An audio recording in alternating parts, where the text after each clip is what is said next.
But sadly, the call never came.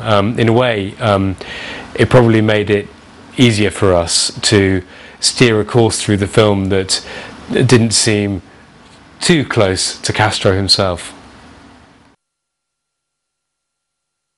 The centre of the world of this film is really not Cuba at all. It's Miami, and the Cuban exiles in Miami who've gone on trying to find ways to get at Castro or get rid of Castro ever since the 1960s.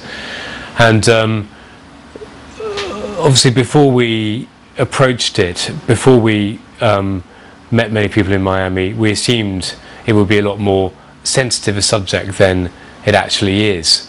The surprising thing is that in Miami, having tried to kill Castro is nothing to be ashamed of. In fact, for many people it's almost a badge of honour, and several of the people who've tried hardest are heroes in Miami. Miami Cubans are, especially the elder generation, are overwhelmingly and vehemently opposed to the rule of Fidel Castro, and many, if not most of them, would sign up to almost anything that was necessary to get rid of him. So we found that when we came along and said we want to tell the story of the attempts to kill Castro, in many places there wasn't all that much resistance, nothing to be ashamed of, and quite happy to help. Antonio Veciana for us is probably the single most important person in this story. His reputation is less in the firmament of anti-Castro activists than Luis Posada Carriles or Orlando Bosch, but Antonio Veciana has probably got closer to killing Castro than any other man, and he got close on no fewer than 3 separate attempts, stretching over 17 years, from 1962 to 1979. The reason he's not got the international reputation as an anti-Castro figure that a couple of others have is that after 79 he more or less decided to try and salvage something of a normal existence, and he gave up. But he's an extraordinary person to meet, because this is a dedicated assassin, somebody who pursued Castro for a very long period of time and with a great deal of imagination and commitment and ruthlessness, but who is, to all intents and purposes, now a completely ordinary guy, a very sweet, charming, gentlemanly, well-mannered old man running a marine supplies store in Miami, and only too happy to introduce you to his family, talks very movingly about the recent death of his wife, and a very likeable person insofar as you meet him. So there's a huge contradiction in the character, and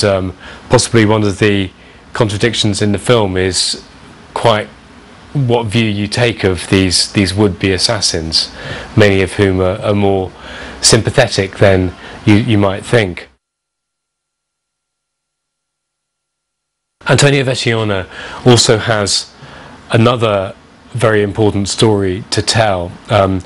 He was involved with an American agent whom he knew as Morris Bishop, and he worked with Bishop from the very early 1960s right through to about 1971.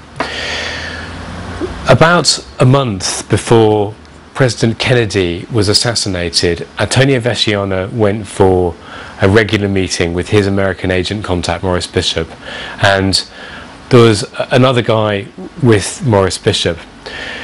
Veciana didn't take a huge amount of notice of him, and after 5 or 10 minutes the guy said goodbye and went off. But a day after Kennedy was assassinated, when the shots of Lee Harvey Oswald were shown on American TV, Veciana saw this guy and said, "That is he said exacto in Spanish, exactly the person I saw. And Veciana swears that he met Lee Harvey Oswald with an American agent a month before Kennedy was assassinated. Now, this is seismic information because it implies clearly that there may have been involvement by American agencies in some sort of complex conspiracy surrounding Kennedy's murder. It then became a kind of holy grail among investigators to try and find out who this man Maurice Bishop was, and Maurice Bishop was an alias, and Veciana won't say categorically who he is, but it seems fairly clear, and Veciana has half acknowledged that Maurice Bishop was a man called David Atlee Phillips, who was a CIA operative. We went to see Orlando Bosch. This was probably the most chilling point of the filming of this whole story. We found him, he was very frail. He'd been suffering from cancer and had recently had a stroke, and he's an old man with his family, with his wife, with his grandchild, surrounded by his paintings in a house in the outskirts of Miami. But despite his frailty, there was a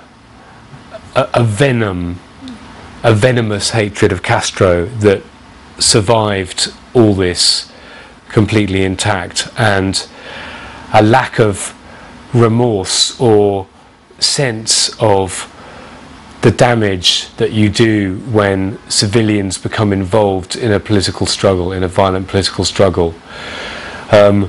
People have described this man in the past as psychopathic. He certainly had nothing approaching any sense of shame or defensiveness at the charge that his activities, and he freely acknowledges himself, he's been involved in many bombings against Cuban targets in Latin America and in the States, mostly during the 1970s. No sense from him that the cost to civilian life was of any importance whatsoever.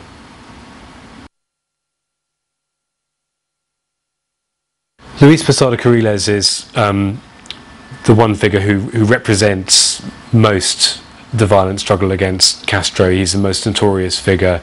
He's also linked with the bombing of the Cuban airline in 1976, although unlike Orlando Bosch, he absolutely denies it. Others differ on that. Posada spent most of his life living in the shadows, in hiding. He's spent a long time working for Venezuelan intelligence in the struggle against Castro. He's been involved in American covert operations right from the early 60s to the Iran-Contra era, more than 2 decades later. And he's somebody who feels that he's got a lifelong struggle against Castro, but he's also been a more or less lifelong friend of American secret forces. And when we first came across him, it was in a courtroom in El Paso, Texas. Posada had re-entered the United States secretly in 2005. He'd been confident enough to hold a press conference in Miami protesting his innocence of the airline bombing in 1976, and was eventually detained, not for any of the many things he's accused of, but for entering the United States illegally, a comparatively trivial offence. This would seem to be a convenience for the American authorities because he's an accused terrorist, and to have him freely roaming Miami streets is, to say the least, an embarrassment. On the other hand, you could understand why they'd be wary about assembling charges against Posada, because Posada can very rightly say that he has been effectively an American agent for a very, very, very long time, and his association with them is long and deep. And so the more they press at Posada Carriles, the more they risk great embarrassment, and America's association with the accused terrorists of the past becomes very, very obvious in the person of Luis Posada Carriles. Posada Carriles was always happy to give us an interview. He's not ashamed of the role he's played in the anti-Castro struggle. He's proud of it, and he wanted to talk to us from his detention center in El Paso. But the American authorities weren't happy for this to happen, and they came up with a pretext, at least it sounded to us like a pretext, that for security reasons we couldn't be allowed to enter this detention centre. Now, you can imagine that the reason might be that doing an interview with this man is going to cause an awful lot of embarrassment for the American authorities. He's been associated with them for such a long time that to highlight the fact that this accused terrorist is also a long-serving American agent is embarrassing in an era where America is playing the good guy in an international war on terrorism.